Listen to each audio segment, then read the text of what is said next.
ప్రధాని పదవికి షేక్ హసీనా రాజీనామా చేశారు. ఆ రాజీనామా వెనుక కారణం ఒకటిగా కనిపిస్తున్నా అసలు కారణం వేరే ఉంది అంటూ కూడా మనం వార్తలు చూస్తూనే ఉన్నాం.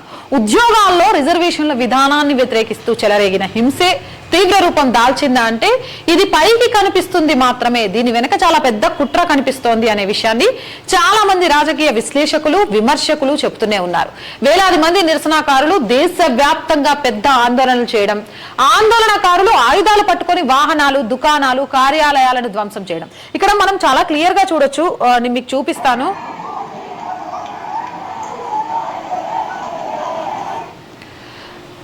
ఉద్యోగాలలో రిజర్వేషన్ కోసం ఆందోళన చేసే ఆందోళనకారుడికి ఈ ఆయుధాలు ఎందుకు?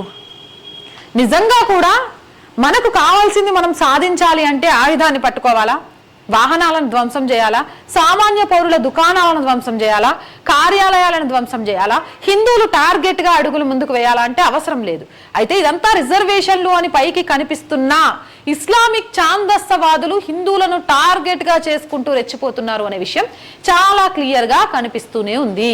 ఇక ఆదివారం రోజు సిరాజ్ గంజ్ లో రాయ్గంజ్ ప్రెస్ క్లబ్ పై దాడి చేసి ప్రదీప్ భౌమిక్ అనే హిందూ జర్నలిస్ట్ పై దారుణంగా దాడి జరిగితే ఆయన ఆసుపత్రికి తీసుకెళ్లే సమయంలోనే ప్రాణాలు కోల్పోయారు. ఈయన కోబోర్ పాత్ర అనే దినపత్రికకు రాయ్గంజ్ కరెస్పాండెంట్ గా బాధ్యతలో ఉన్నారు. హిందువుల పక్షాన హిందువుల ఆలయాల మీద, హిందువుల మీద బంగ్లాదేశ్ లో జరుగుతున్న ఊచకోతలకు సంబంధించి ఎప్పటికప్పటికి తన కోబోర్ పత్రిక ద్వారా బయటికి వివరాలను అందిస్తున్నారు అనే కారణంతో ఇదంతా ఏంటి, నిజంగా తమ హక్కుల కోసం జరుగుతున్న పోరాటమా? చాలా క్లియర్ గా కనిపిస్తోంది. ఇక్కడ చూడొచ్చు, హక్కుల కోసం జరిగే పోరాటం ఎప్పుడూ కూడా శాంతియుతంగానే ఉంటుంది. దాని వెనక ఒక కుట్రపూరితంగా జరిగే పోరాటంలో మాత్రమే ఇలాంటి హింస కనిపిస్తుంది అని చెప్పడంలో ఎలాంటి అతిశయోక్తి కూడా లేదు. హిందూ కౌన్సిలర్ కాజల్ రాయ్ని కూడా నిరసన నెపంతోనే హత్య చేశారు అనేది కాదనలేని సత్యం.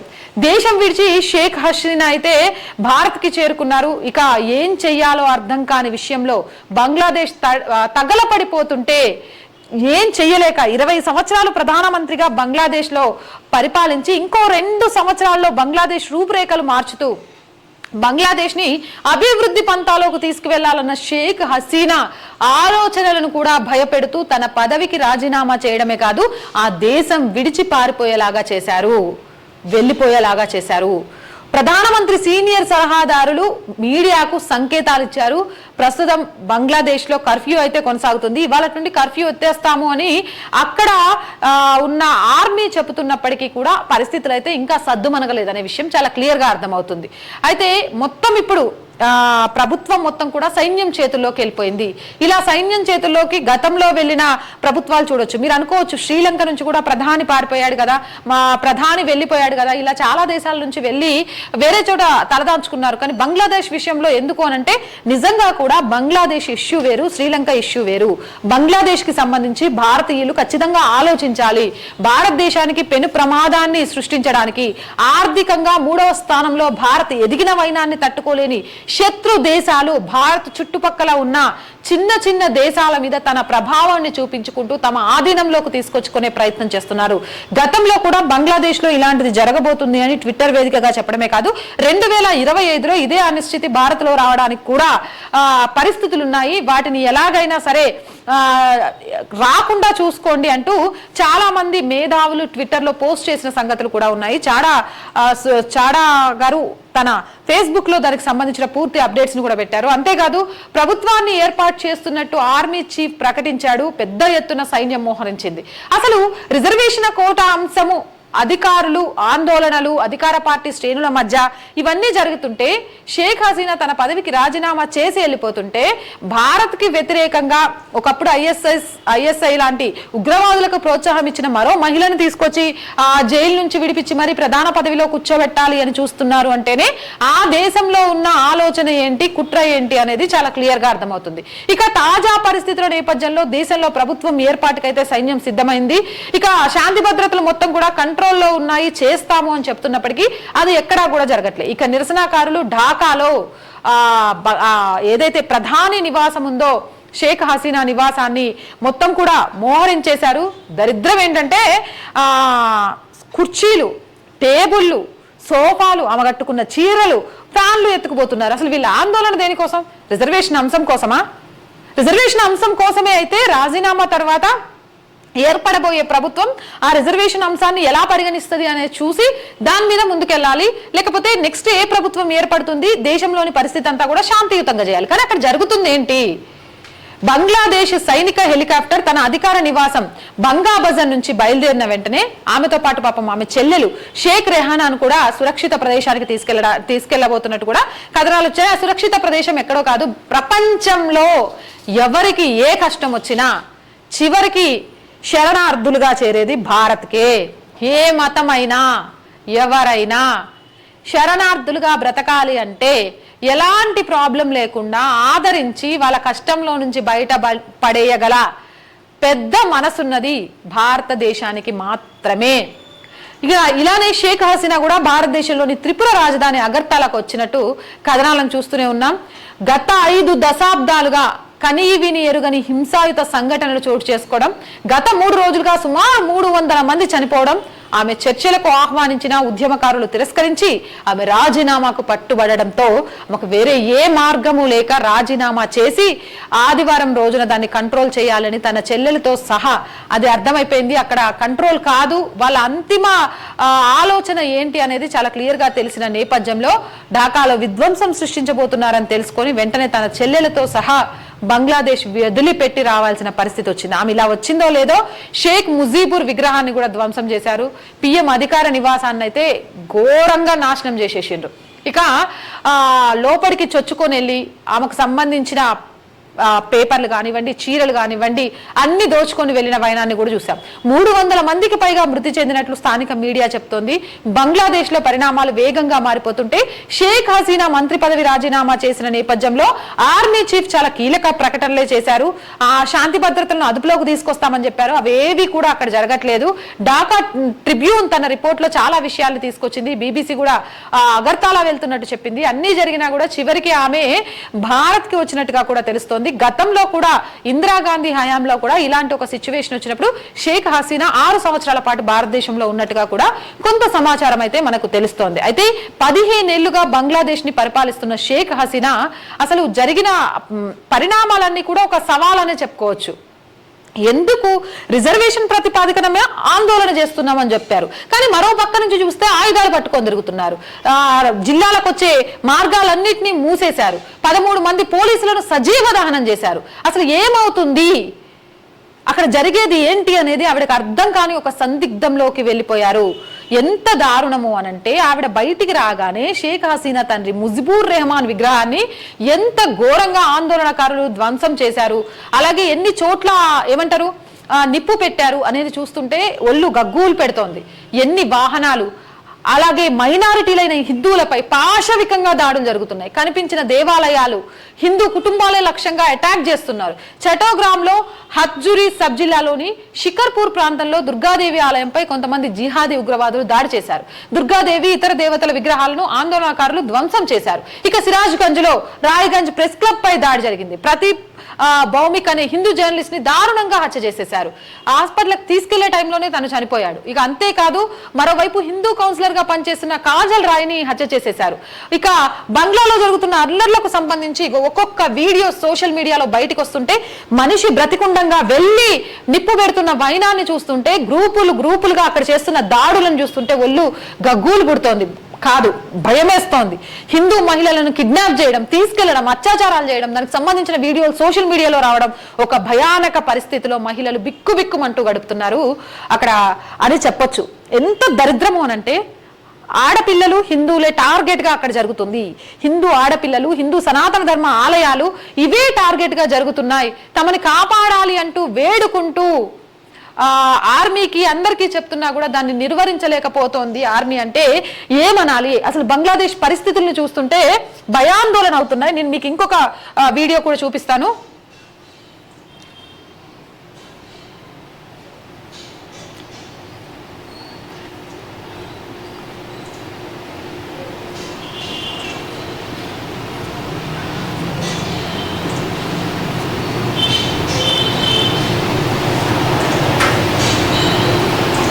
ఇంత దారుణం దారుణమైన పరిస్థితిలో బంగ్లాదేశ్ ఉంటే లండన్ ఇప్పుడు చూశారు కదా నిరసనకారులు జరుగుతున్న తీరు.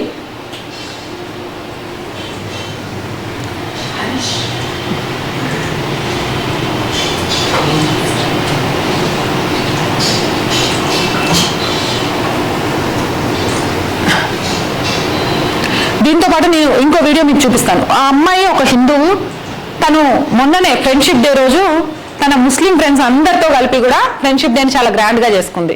కట్ చేస్తే 24 గంటల తర్వాత బంగ్లాదేశ్ లో పరిస్థితి అదుపు తప్పింది.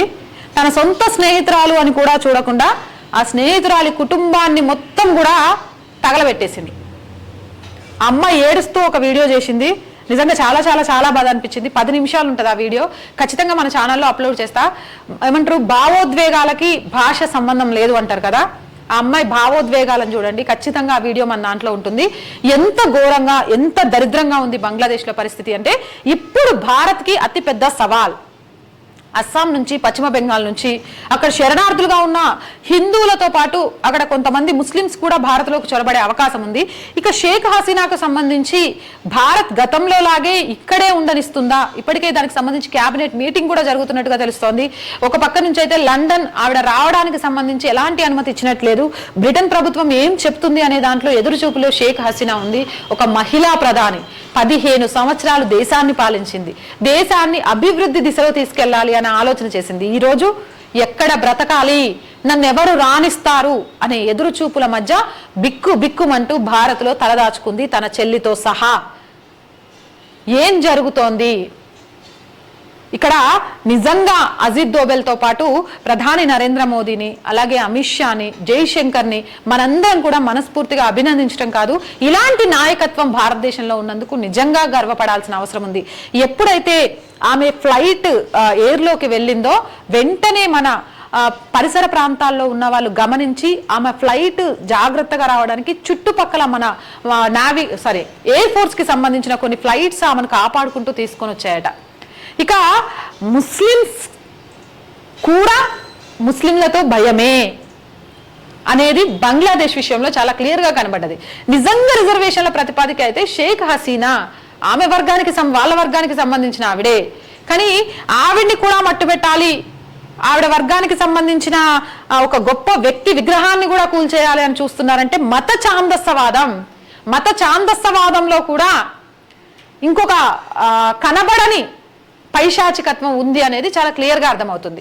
ఓ పక్క నుంచి పాకిస్తాన్, ఆఫ్ఘనిస్తాన్ పని అయిపోయింది, తర్వాత శ్రీలంక పని అయిపోయింది, ఇప్పుడు చిన్నగా బంగ్లాదేశ్. అంటే భారత్ కి సరిహద్దులో ఉన్న చిన్న చిన్న దేశాల మీద చైనా ఆధిపత్యం అనేది మొదలు పెట్టింది. బంగ్లాదేశ్ నుంచి షేక్ హసీనా గతంలో రీసెంట్ గానే చైనా వెళ్లారు 3 రోజుల పర్యటన నిమిత్తం. కానీ అక్కడ ఆవిడ 3 రోజుల పర్యటన కూడా కొనసాగించలేదు, 2 రోజులు చేసేసి వెనక్కి వచ్చారు. అసంతృప్తిగా ఉంది. అందుకోనంటే అక్కడ చైనాకు సంబంధించిన అధ్యక్షుడు జిన్పింగ్ ఈమెను రిసీవ్ చేసుకున్న విధానం కానీ, ఈవిడతో మాట్లాడిన విధానం కానీ నచ్చకాని. గతంలో కూడా షేక్ హసీనా చాలా సార్లు చెప్పింది, ప్రజలు ఎన్నుకుంటే నేను ఈ పదవిలో ఉంటాను, లేకుంటే లేదు, నాకు పదవులు కాదు ముఖ్యం, ఆ పదవుల కోసం నేను అడుగులు ముందుకు వేయను, ఎలా జరిగేది అలా జరుగుతూనే ఉంటుంది, ఎలా తీసుకెళ్లాలి, ఇంకొక 2 సంవత్సరాలు మాత్రం అవకాశం ఇస్తే బంగ్లాదేశ్ ను కూడా అభివృద్ధి పంతాలో తీసుకెళ్తున్న దేశాల జాబితాలో చేర్చాలి అనుకుంటున్నానని. కానీ బంగ్లాదేశ్ అనేది అభివృద్ధి చెందుతున్న దేశాల జాబితాలకు రాకూడదు. వస్తే చైనా లాంటి డ్రాగన్ కంట్రీలకు ఆ దేశాల మీద పట్టుపోతుంది. మనం గతంలో కూడా చూసాము, ఆఫ్ఘనిస్తాన్ ఇలాంటి వాటి విషయంలో, పాకిస్తాన్ విషయంలో ఆర్మీని అడ్డం పెట్టుకొని చైనా ఎలాంటి విధ్వంసాలు సృష్టించడానికి ప్రయత్నం చేసింది అనేది. ఒక పక్క నుంచి మనకు బ్రహ్మపుత్ర నది దగ్గర ఒక పెద్ద సౌర ప్రాజెక్ట్ ని కట్టేసి అటు నుంచి ప్రమాదం విచ్చే విధంగా పొంచి ఉంది. మరో పక్క నుంచి పాకిస్తాన్ ఎలాగో అండగా ఉంది. ఇంకో పక్క నుంచి ఆఫ్ఘనిస్తాన్ లో పూర్తిగా ఏమంటారు మోహరించే పరిస్థితి తీసుకొచ్చేసింది. ఇంకోవైపు నుంచి ఇప్పుడు బంగ్లాదేశ్. అంటే భారత్ కి రానున్న రోజుల్లో పెను ప్రమాదం సృష్టించడానికి చాలా క్లియర్ గా చైనా సిద్ధమవుతుంది. ఇదంతా కూడా చైనా కవ్వింపు చర్యల్లో భాగమైతే అమెరికాను కూడా ఈ విషయంలో తక్కువ అంచనా వేయొద్దు, అమెరికా పోసిన ఆజ్యం కూడా ఇందులో ఉంది అంటూ రాజకీయ మేధావులు అయితే చెప్తూనే వస్తున్నారు. ఇక భారత్ గురించి ఇక్కడ మనం ఆలోచించాల్సి వస్తే ఖచ్చితంగా కూడా ఒకసారి భారత్ విషయాన్ని మనం చూసుకోవాల్సి వస్తే, ఇప్పుడు శరణార్థులుగా బంగ్లాదేశ్ లో నుంచి భారత్ కి చొరబడే వాళ్ళు ఎక్కువగా ఉంటారు. సరే, ఇక్కడ మైనారిటీగా ఉన్న హిందువులు భారత్ లోకి చొరబట్టడం వల్ల ఎలాంటి ప్రమాదం ఉండదు. కానీ ఇలానే శరణార్థులుగానో లేకపోతే దొంగతనంగానో బంగ్లాదేశ్ నుంచి భారత్లోకి అటు అస్సాం త్రూ కానీ ఇటు పశ్చిమ బెంగాల్ త్రూ కానీ ఇలా ఏదైతే ప్రాంతాలు ఉన్నాయో ఆ ప్రాంతాల నుంచి బార్డర్ ప్రాంతాలు ఉన్నాయో ఆ ప్రాంతాల నుంచి గనక భారత్లోకి ప్రవేశిస్తేనే భారత్లో కూడా మళ్ళీ ఈ అంతర్యుద్ధం రావడానికి కారణమవుతుంది. ఇప్పుడు ఇక్కడ మోదీ సర్కార్ తీసుకునే నిర్ణయం, అలాగే అజిత్ దోవల్, జయశంకర్ అలాగే రాజకీయ సైనిక వ్యూహం అనేది చాలా పదును పెట్టే వ్యవహారంగా ఉండాలి. ఇప్పటికే బలగాలైతే చాలా పెద్ద ఎత్తున బార్డర్స్ అన్నిట్లలో కూడా మోహరించాయి. కానీ మనం చూసాం బంగ్లాదేశ్ కి సంబంధించిన ఒక యూట్యూబర్ ఏ విధంగా భారత్లోకి ప్రవేశించాలి అనే విషయాన్ని చాలా క్లియర్ కట్ గా చెబుతూ మరి చేశాడు. దానికి మిలియన్ వ్యూస్ కూడా వచ్చాయి. ఇలా దొంగదారిలో భారత్లోకి ప్రవేశించే వాళ్ళ విషయంలో ఖచ్చితమైన నిర్ణయాలను తీసుకోవాల్సిన అవసరం ఉంటుంది. ఇప్పటికే పశ్చిమ బెంగాల్ కి సంబంధించి మనం చూస్తూనే ఉన్నాం. రోహింగ్యాల వల్ల పశ్చిమ బెంగాల్ పూర్తి పరిస్థితి అదుపు తప్పింది, మినీ బంగ్లాదేశ్ గా మారింది. అక్కడ హిందువులకు రక్షణ లేకుండా పోయింది.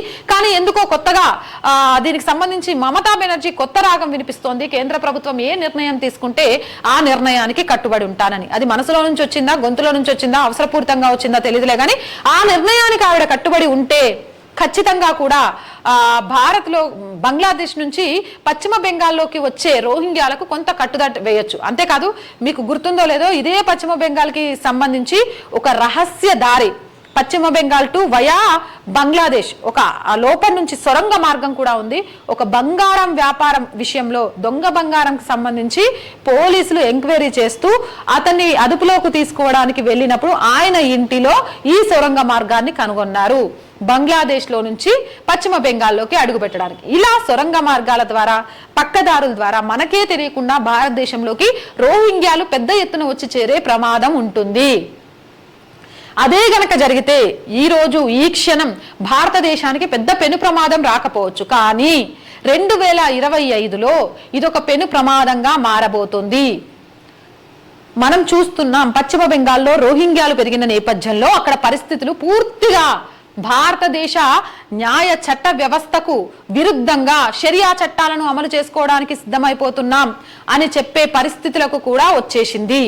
మరి ఈ నేపథ్యంలో అక్కడ గనక పూర్తి కట్టుదిట్టమైన జాగ్రత్తలు తీసుకోకుంటే పరిస్థితులు తారుమారవుతాయి. ఇక అస్సాం విషయంలో ఆల్రెడీ హిమంత బిశ్వ శర్మ చాలా క్లియర్ గా చెప్తున్నారు. ఇప్పటికే 41% ముస్లిం జనాభా అవ్వడం వల్ల కొన్ని జిల్లాలను వదులుకోవాల్సి వచ్చింది. ఇదే గనక జరిగితే చావో రేవో అని తేల్చుకోవాల్సిన సిచ్యువేషన్స్ లో ఉన్నాము. వీళ్ళ విషయంలో చాలా కఠినంగా ఉంటామని ఈ మధ్య కాలంలోనే నేను నిన్ననే చూశాను, హిమంత బిశ్వ శర్మకు సంబంధించి యోగిని మించిన ఒక చట్టాన్ని తీసుకురాబోతున్నారు. ఏంటి అంటే అస్సాంలో భారతదేశంలో పుట్టిన వాళ్ళకు మాత్రమే అస్సాంలో ఎలాంటి ఏమంటారు పథకాలైనా ఎలాంటివైనా చెందుతాయి తప్ప ఇక్కడికి వచ్చి స్థిరపడ్డ వాళ్ళకు కాదు, పరాయి దేశాల నుంచి ఇక్కడికి వచ్చి స్థిరపడ్డ వాళ్ళకు కాదని ఒక సెన్సేషనల్ నిర్ణయం తీసుకోబోతున్నారు. మత మార్పిడులకు సంబంధించి కూడా ఇంకా కఠినతరం చేస్తూ చట్టాలను తీసుకురాబోతున్నారు. వాటికి సంబంధించి అమలు కూడా సిద్ధంగా ఉంది అంటూ హిమంత బిశ్వ శర్మ చెప్పారు. చూడాలి మరి అస్సాంలో కనుక చొరబడితే ఎలా ఉంటుంది. అసలు ఇప్పుడు షేక్ హసీనా విషయంలో ఎలా నిర్ణయం తీసుకుంటారు? గతంలో ఎందుకంటే నిన్న రాహుల్ గాంధీ కూడా షేక్ హసీనా విషయంలో పరిస్థితులు ఏంటి ఎలా ఉంది అనేది ఒక సానుభూతిని అయితే చూపించాడు. కారణం ఏంటంటే షేక్ హసీనా ఇందిరాగాంధీ హయాంలో కూడా 6 సంవత్సరాల పాటు భారతదేశంలో ఉన్నారు తన చెల్లితో కలిసి అని నేను ఇందాకే తెలుసుకున్నా. ఇప్పుడు కూడా సేమ్ అదే సిచ్యువేషన్ లో ఎటు వెళ్లాలో పాలు పోని పరిస్థితుల్లో షేక్ హసీనా తన చెల్లెలతో కలిసి శరణార్థిగా భారత్ లోకి వచ్చారు. ఒక దేశ ప్రధాని భారత్ శరణార్థిగా వస్తే ఇక శరణు ఇవ్వడానికి భారత ప్రధాని సిద్ధంగా ఉన్నారు, భారతదేశం సిద్ధంగా ఉన్నది. అన్నమో రామచంద్ర అన్నప్పుడు ప్రపంచ దేశాలకు అన్నపూర్ణగా మారింది. నిజంగా భారతదేశానికి మించి ఇలాంటి గొప్ప స్నేహభావం కలిగిన దేశం ఇంకేదైనా ఉంటుందా? అయినా ఈ దేశం మీద విషం జిమ్మడానికి ప్రయత్నం చేస్తున్న వాళ్ళ విషయంలో తస్మాత్ జాగ్రత్తగా ఉండాలి. అయితే ఇప్పుడు షేక్ హసీనా ఇక్కడే ఉండబోతున్నారా లేదా బ్రిటన్ నుంచి ఆవిడను ఈవిడ వెళ్ళి ఉండడానికి ఒప్పుకుంటారా? ఎందుకంటే లండన్ లో కూడా ఈ మధ్య కాలంలో చూస్తూనే ఉన్నా చాలా పెద్ద ఎత్తున అక్కడ మత కల్లోలాలు జరుగుతున్నాయి, అక్కడ హిందువుల ఆలయాల మీద దాడులు జరుగుతున్నాయి, అక్కడ ముస్లిం వ్యవస్థ పెరిగిపోవడంతో చాలా అనర్థాలు జరుగుతున్నాయి. దీన్ని కంట్రోల్ చేసే పరిస్థితుల్లో లండన్ లో లేదు. అందుకే లండన్ లో కొత్తగా వచ్చే వాళ్ళకి సంబంధించి అలాగే శరణార్థులుగా వచ్చే వాళ్ళకి సంబంధించి కఠిన చర్యలు తీసుకున్నారు. లండన్ లో ఇప్పుడు పరిస్థితి అయితే షేక్ హసీనాను తీసుకెళ్లి పెట్టుకునే సిచ్యువేషన్స్ లో లేదని, షేక్ హసీనా వస్తే అక్కడ ముస్లింస్ అంతా కూడా తిరుగుబాటు అయ్యే పరిస్థితి ఉంటదని, అదే గనక జరిగితే బంగ్లాదేశ్ సిచ్యువేషన్స్ లే లండన్ లో కూడా వచ్చే అవకాశం ఉంటుంది కావచ్చు అని లండన్ విషయానికి సంబంధించి, అలాగే బ్రిటన్ ప్రభుత్వం కూడా. అందుకే షేక్ హసీనా విషయంలో పెద్దగా ఏమి స్పందించట్లేదు అనే విషయం చాలా క్లియర్ గా అర్థమవుతుంది. అయితే బంగ్లాదేశ్ సిచ్యువేషన్స్ మీద ఐక్యరాజ్య సమితి ఎలా స్పందిస్తుంది అనేది ఇప్పుడు పెద్ద ఆలోచనను రేకెత్తిస్తున్న అంశం. అసలు ఏం స్పందిస్తుంది షేక్ హసీనా విషయంలో కానీ, బంగ్లాదేశ్ లో ఏర్పడ్డ అనిశ్చితి విషయంలో కానీ ఐక్యరాజ్య సమితి జోక్యం చేసుకుంటుందా, జోక్యం చేసుకుంటే ఎలాంటి నిర్ణయాన్ని ఇస్తుంది అనేది కూడా వేచి చూడాల్సి ఉంటే, ఇప్పుడు షేక్ హసీనా భవితవ్యం ఏంటి? భారతదేశంలోనే శరణార్థిగా ఉండిపోతారా? భారతదేశంలో షేక్ హసీనాకు మిగిలిన ఎక్కడైనా సరే ఆవిడ కోరుకున్న ఒక సేఫెస్ట్ ప్రదేశంలో తనకు అక్కడ వసతి దొరికేదాకా భారతదేశం ఆతిథ్యం ఇస్తుందా? ఎందుకంటే ప్రతిపక్షాల నుంచి కూడా పెద్ద వ్యతిరేకత దీనికి సంబంధించి రావట్లేదు. రాహుల్ గాంధీ స్వయంగా నిన్న అజిత్ దోవెల్తో మాట్లాడారు షేక్ హసీనాకు సంబంధించి. ఎలా ఉంది, ఏంటి, ఆవిడకి ఎలాంటి ఏర్పాట్లు చేస్తున్నారు, ఏంటి అనే దానికి సంబంధించి ఇటు రాహుల్ గాంధీ కానీ ప్రతిపక్షం ఇండి కూటమి కూడా పెద్దగా షేక్ హసీనా భారతదేశంలో ఉండడానికి సంబంధించి వ్యతిరేకంగా మాట్లాడటం లేదు. కాబట్టి షేక్ హసీనాకి ఇక్కడ ఉండడానికి భారతదేశం ఒప్పుకుంటుందా? షేక్ హసీనా ఇక్కడ ఉండడానికి కావాల్సిన సేఫ్టీ అనేది కల్పిస్తుందా? షేక్ హసీనాను అసలు ఏ దేశం స్వాగతిస్తుంది? ఆవిడ ఎక్కడ ఉండాలనుకుంటున్నారు? రేపటి ఆమె భవితవ్యం ఏంటి అనేది నిజంగా కూడా ఒక ప్రశ్నార్థకం అనే చెప్పొచ్చు. కాకపోతే ఇక్కడ మనం అర్థం చేసుకోవాల్సింది ఏంటి అనంటే, ఇదంతా కూడా రిజర్వేషన్ల కోసం జరిగిన ఉద్యమం కానే కాదు. వాటి ముసుగులో జరిగిన ఒక మత ఛాందస్సవాద హింసాత్మక సంఘటన. దీని వెనక చిన్న చితక కాదు, చాలా పెద్ద ఎత్తున చాలా పెద్ద శక్తులుండి నడిపించాయనే విషయాన్ని కూడా అర్థం చేసుకోవచ్చు. అలా ఎలా అర్థం చేసుకోవచ్చు కారణాలు అనంటే, ఈరోజు హిందూ ఆలయాల మీద, హిందూ మహిళల మీద, హిందువుల మీద పాశవికంగా జరుగుతున్న ఈ దాడులన్నీ కూడా మనం వీటిని ఉదాహరణగా చెప్పుకోవచ్చు. ఆడపిల్లలు, హిందూ అమ్మాయిలు కనబడితే అఘాయిత్యాలు చేయడం, బ్రతికున్న మనిషికి నిప్పు పెడుతూ ఆనందం పొందడం, పాశవికంగా కొట్టి చంపేయడం, ఆలయాలను ధ్వంసం చేయడం. రిజర్వేషన్ కి ఒక ఆలయానికి సంబంధం ఏంటి బంగ్లాదేశ్ లో? రిజర్వేషన్ కి ఒక హిందూ అమ్మాయి మాన ప్రాణాలకి సంబంధం ఏంటి బంగ్లాదేశ్ లో? రిజర్వేషన్లకి ఒక హిందూ జర్నలిస్ట్ నో లేకపోతే హిందూ సంఘాలకు మద్దతు ఇచ్చే వాళ్ళను చంపేయాల్సిన అవసరం ఏంటి బంగ్లాదేశ్ లో? అలాగే హిందువులు ఊచకోతకు గురవ్వడానికి రిజర్వేషన్లకు సంబంధం ఏంటి బంగ్లాదేశ్ లో? మత ఛాందస్సవాద ముసుగులో మైనారిటీల మీద బంగ్లాదేశ్ లో జరుగుతున్న అఘాయిత్యాల గురించి ఇక్కడున్న ఎంఐఎం లాంటి నేతలు స్పందిస్తారా, మాట్లాడతారా అనేది కూడా ఇక్కడ ఒక పెద్ద క్వశ్చన్. ఎందుకు అనంటే, మైనారిటీలకు ప్రత్యేక రిజర్వేషన్లు కనిపించాలి అని ఎంఐఎం లాంటి పార్టీలు కోరుకుంటున్నప్పుడు, అదే బంగ్లాదేశ్ లాంటి ముస్లిం దేశాల్లో మైనారిటీగా ఉన్న హిందువులు, హిందూ ఆడపిల్లలు, హిందూ ఆలయాల మీద ఇంత దౌర్జన్యం జరుగుతూ ఉంటే స్పందిస్తారా? ఇప్పటి వరకు ఇండి కూటమికి సంబంధించి రాహుల్ గాంధీ మాత్రం అజిత్ దోవెల్తో షేక్ హసీనా గురించి మాట్లాడారు. కానీ బంగ్లాదేశ్ లో ఈ పరిస్థితులకు, బంగ్లాదేశ్ ప్రజలు లేకపోతే అక్కడ పెరుగుతున్న మత ఛాందస్సవాదానికి గురించి మాత్రం ఇండి కూటమిలో ఉన్న ఎవ్వరు కూడా మాట్లాడలేదు. ఇప్పుడు మోదీ ప్రభుత్వం ముందు చాలా పెద్ద సవాళ్ళు ఉన్నాయి. ఆ సవాళ్ళను ఎదుర్కోవడం కూడా అంత ఈజీ కాదు. చైనా కవ్వింపు చర్యలు, పాకిస్తాన్ దురాక్రమణలు, ఆఫ్ఘనిస్తాన్ది, అలాగే భారత ఆర్థిక వ్యవస్థలో 3వ స్థానానికి చేరుకుంది. ఎంతో దగ్గరలో మొదటి స్థానానికి వెళ్ళడానికి కూడా అవకాశం ఉంది. కరోనా తర్వాత ప్రపంచంలో దేశాలన్నీ కూడా అల్లకల్లోలం అవుతుంటే భారత్ మాత్రం ముందుకు వెళుతూనే ఉంది. అగ్రదేశాలను కూడా కలవరానికి గురి చేస్తోంది. ఈ నేపథ్యంలో భారత్ ఎదుగుదలను తట్టుకోలేని అమెరికా లాంటి దేశాలు కూడా చైనాకు మద్దతు పూర్తిగా ఇవ్వకపోయినా చైనా కవ్వింపు చర్యలను చూస్తూ చూడనట్టు ఊడుకుంటూ భారత్ ని తొక్కేయడానికి చాప కింద నీరులాగా ప్రయత్నం చేస్తూనే ఉంటుంది. ఇక అమెరికాలోని కొన్ని వార్తాపత్రికలు ఇక్కడ చీమ చిటుకుమన్నా అదొక పెద్ద విధ్వంసం లాగా సృష్టిస్తూ విదేశీ మీడియా సంస్థల ద్వారా భారతదేశం మీద విషం చిమ్మడానికి సిద్ధంగానే ఉన్నారు. దానిని ఎదుర్కోవాలి. అది కాదన్నట్టు అంతర్గతంగా ఇక్కడ కులాల మధ్య చిచ్చు పెట్టే విధంగా కుల వర్గీకరణ, అలాగే ఒక వర్గం వాళ్ళందరినీ కూడా తమ వైపు తిప్పుకుంటూ ఆ వర్గం బీజేపీ ఆ వర్గానికి వ్యతిరేకం అంటూ ఆ వర్గాన్ని రెచ్చగొట్టడం, వాళ్ళు చేసే దుశ్చర్యలను చూస్తూ ఉండిపోవడం. ఒక విధంగా పశ్చిమ బెంగాలు, కేరళ, అస్సాము, అలాగే చాలా చోట్ల కొన్ని పరిస్థితులు చూస్తుంటే, మనకు కూడా ఈ మధ్య కాలంలో తెలంగాణలో కూడా జరిగిన కొన్ని సంఘటనలు చూస్తుంటే మైనారిటీలు అనే ఒక నెపంతో వాళ్ళను కొన్ని రాజకీయ పార్టీలు కొమ్ము కాస్తున్న నేపథ్యంలో సృష్టిస్తున్న విధ్వంసాలు అనేవి కళ్ళకు కొట్టొచ్చినట్టుగా కనబడుతూనే ఉన్నాయి. వాటి గురించి మాట్లాడిన దాఖలాలు కూడా కనిపించట్లేదు. ఒక పక్క నుంచి వీటిని ఎదుర్కోవాలి, ఇంకో పక్క నుంచి ఆర్థికంగా ముందుకు తీసుకువెళ్లడంతో పాటు వ్యాపార పరంగా అలాగే వాణిజ్య పరంగా భారత్ ని అభివృద్ధిలోకి తీసుకెళ్లాలి. 3.0లో చాలా చాలా చాలా మార్పులు వస్తాయనుకున్నారు. ఆ మార్పులు ఏంటి అంటే దేశ ప్రజలకు పక్కన పెడితే మోదీ సర్కార్కి చాలా చాలా చాలా ప్రమాదకర పరిస్థితులు వస్తున్నాయని చెప్పొచ్చు. రైట్, మీరు బంగ్లాదేశ్ లో జరుగుతున్న పరిస్థితుల వెనక కారణాలు ఏమనుకుంటున్నారు, లేకపోతే భారతదేశంలో బంగ్లాదేశ్ లో వచ్చిన అనిశ్చితి వల్ల ఎలాంటి ప్రమాదం ఎదుర్కోబోతున్నారు అనుకునేది లైవ్ లో నాతో పాటు మీరు మాట్లాడొచ్చు. 8328500576 ఈ నెంబర్ కి కాల్ చేయండి. పరిస్థితుల మీద మీరు మాతో పాటు ఆర్ వాయిస్ వేదికగా మీ గొంతుకను వినిపించవచ్చు. ఎందుకంటే ఇది దేశ ప్రజలందరూ కూడా స్పందించాల్సిన విషయం. భారతదేశానికి చుట్టుపక్కల ఉన్న చిన్న దేశాలన్నింటినీ కూడా అమావాస్యకు చంద్రుణ్ణి కమ్మేసినట్టుగా శత్రువులంతా కమ్మేసుకుంటూ వస్తున్నారు. అంతిమ టార్గెట్ భారతే. భారత్ని డైరెక్ట్ గా కొట్టే సత్తా ఎవరికీ లేదు. కాబట్టి భారత్ని కొట్టాలి అంటే చుట్టుపక్కల ముందు ఆవహించేయాలి, చీకటి అలమటించేలాగా చేయాలి అంటూ కొన్ని దేశాలు కుట్రపూరితమైన మార్గంలో ముందుకెళ్తున్నాయన్నది చాలా క్లియర్ గా అర్థమవుతుంది. ఈ పరిస్థితులపై మీరు మాట్లాడాలి అనుకుంటే, ఆర్ వాయిస్ ద్వారా మీ గొంతుకను వినిపించాలి అనుకుంటే 8328500576 ఈ నెంబర్ కి కాల్ చేయండి.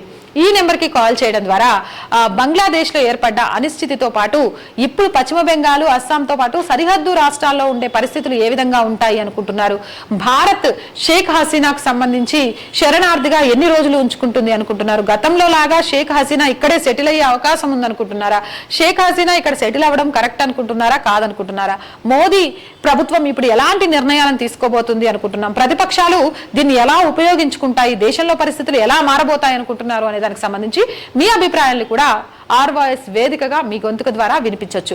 ఏదేమైనా కానీ బంగ్లాదేశ్ కి సంబంధించి సెకండ్ కి కూడా ప్రభుత్వాలు తీసుకునే నిర్ణయాలు మారుతూనే ఉన్నాయి. ఏం చెయ్యాలి అనే దానికి సంబంధించి ఉత్కంఠ నెలకొంటూనే ఉంది. ఒక పక్క నుంచి షేక్ హసీనాకు సంబంధించి ఏం చెయ్యాలి, ఎలా చేయాలి అనే దానిపై పూర్తిగా కూడా ప్రభుత్వం ఒక కేబినెట్ మీటింగ్ ద్వారా నిర్ణయించుకోబోతున్నట్టుగా కూడా తెలుస్తోంది.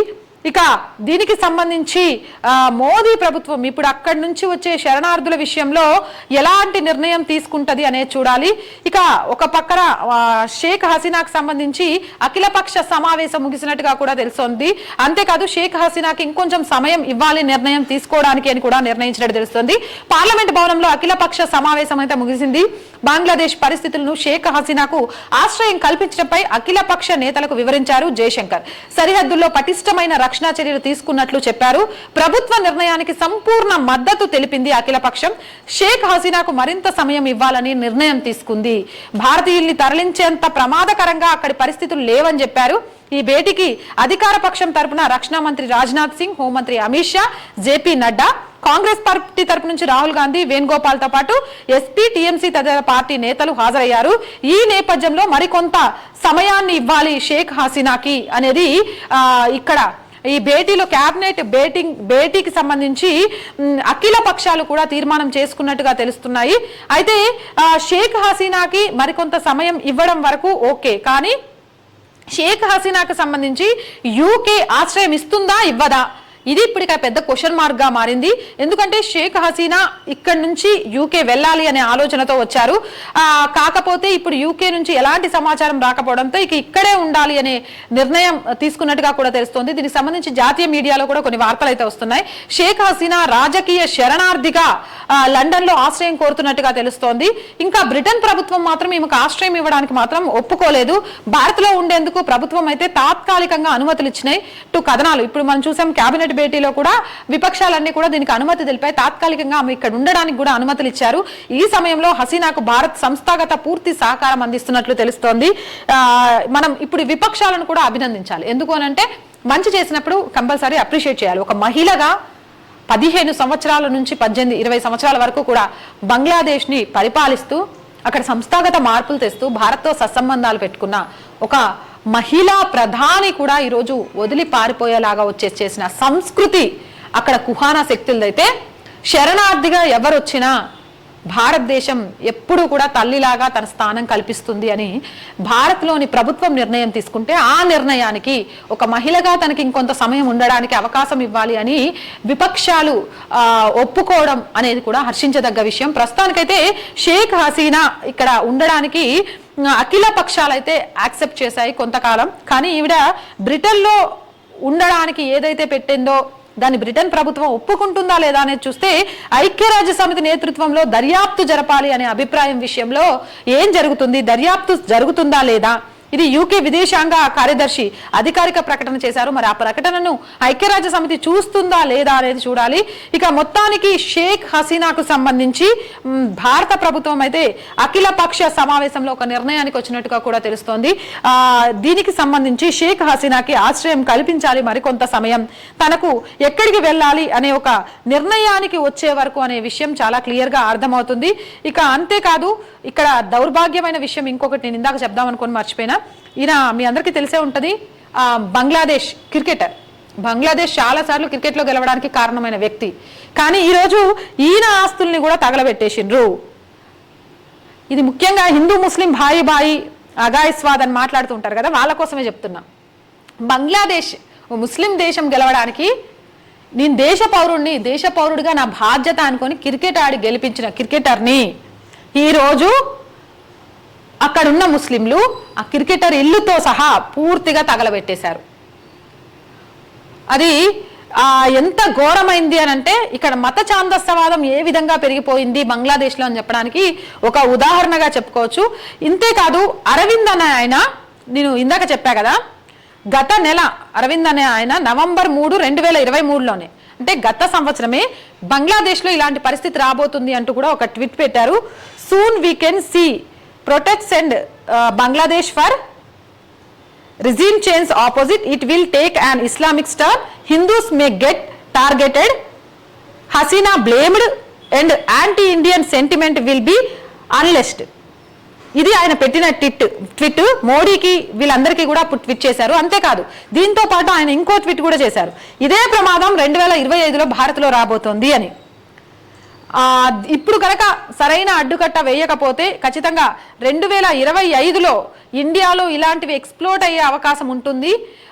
దీనికి సంబంధించి state controlled social media to India will see try remove Modi as for Adani times ahead. ఇట్లా అదాని మీదో లేకపోతే ఇంకొకటో ఇలాంటి అనిశ్చితియో తీసుకొచ్చి ప్రధానమంత్రిగా మోదీని దింపేయడానికి సేమ్ ఇక్కడ అలాంటి కుట్ర జరగబోతుంది. ఇప్పుడు బంగ్లాదేశ్ విషయంలో నవంబర్ 23న ఆయన పెట్టిన ట్వీట్ ఇప్పుడు వైరల్ గా మారుతుంది. ఆయన ముందే చెప్పారు ఇలాంటి పరిస్థితి వచ్చి షేక్ హసీనా బ్లేమ్ అయిపోయి బంగ్లాదేశ్ నుంచి రావాల్సి వస్తుంది, తర్వాత అదే అనిశ్చితిని భారత్ లో తీసుకురావడానికి ప్రయత్నం చేస్తారు.